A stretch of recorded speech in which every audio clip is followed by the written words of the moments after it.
À travers le monde, on observe une perte de fertilité des sols, et particulièrement au Bénin. C'est dans ce cadre que le ProSol a demandé à ce qu'on fasse l'état de fertilité des sols dans 17 communes du Bénin, chez des producteurs qui travaillent, qui cultivent du maïs, du coton, du niébé et le soja. Donc ce travail a été fait et nous avons constaté que les résultats sont alarmants. Dans la Liborie, 91% des sols ont une fertilité faible à très faible. Dans le Borgou, c'est 93% des sols qui ont une fertilité faible à très faible. Dans le Zou, c'est aussi 91% des sols qui ont une fertilité faible à très faible. C'est seulement dans les collines que c'est moins criard.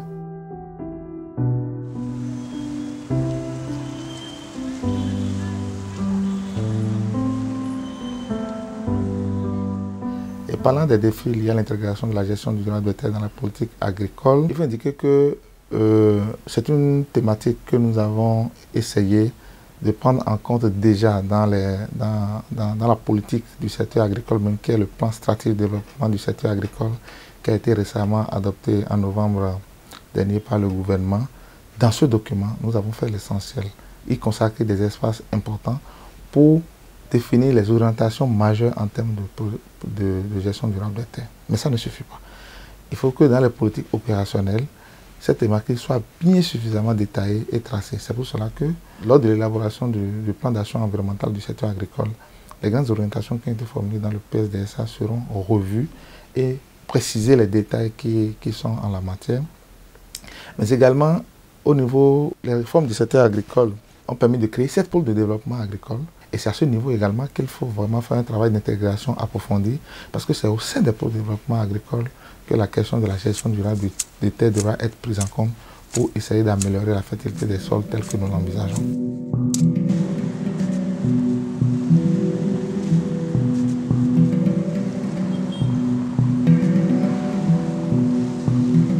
En 2016, je crois, le ProSol a commandité une étude qui a permis à une équipe de chercheurs de recenser plus de 200 technologies de gestion durable des terres.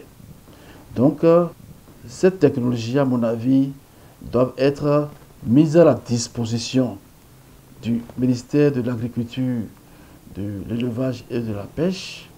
Donc, les cadres de ce ministère, ils vont être formés par ces chercheurs qui ont développé cette technologie. Et une fois que ces cadres du ministère sont formés, ils doivent en retour passer à la base pour former les agents qui doivent appliquer avec les producteurs cette technologie. Dans la mise en œuvre de ces technologies sur le terrain, les chercheurs qui ont développé cette technologie doivent être aussi associés pour que si éventuellement il y a de nouvelles contraintes qui apparaissent, cette technologie puisse retourner encore sur les sites de recherche et développement de l'Institut national de recherche agricole du Bénin pour que ces nouvelles contraintes soient levées. Le Bénin, après avoir adhéré au processus de définition des cibles et mesures en matière de dégradation des terres, l'a lancé par un atelier national qui a eu lieu le 14 février 2017. Au cours de cet atelier, il a été mis en place un groupe de travail appelé groupe de travail NDT, qui est composé des professeurs d'université, des experts et des responsables au niveau de l'administration qui sont spécialisés en matière de gestion durable des terres. Ce groupe s'est mis à la tâche pendant 8 mois et au bout de ces 8 mois, il a été élaboré un document qu'on appelle la note politique des cibles et mesures en matière de neutralité des terres qui a été validé lors d'un atelier national.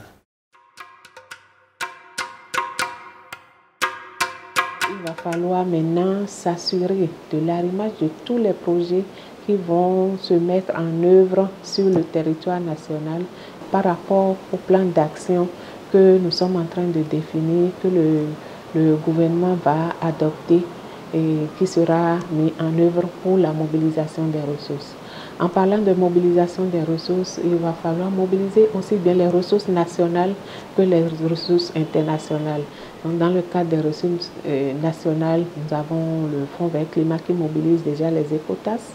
Il y a le Fonds pour le développement forestier qui est en cours également. Donc, il y a aussi des fonds sectoriels que nous allons mobiliser pour pouvoir financer le plan d'action du Bénin sur la gestion durable des terres. Il y a différents acteurs qui interviennent sur le terrain. Nous avons les ONG, nous avons les communes dans le cadre de leur PDC qui mettent également des actions en œuvre. Donc il va falloir coordonner tout ça et permettre également de capitaliser les bénéfices multiples de ces actions. Par exemple, sur les changements climatiques, l'ODD 15.3 permet également d'atteindre les objectifs par rapport à la biodiversité. L'ODD 15.3 est parmi d'autres ODD. Donc cet ODD aussi permet d'atteindre d'autres objectifs tels que la lutte contre la pauvreté.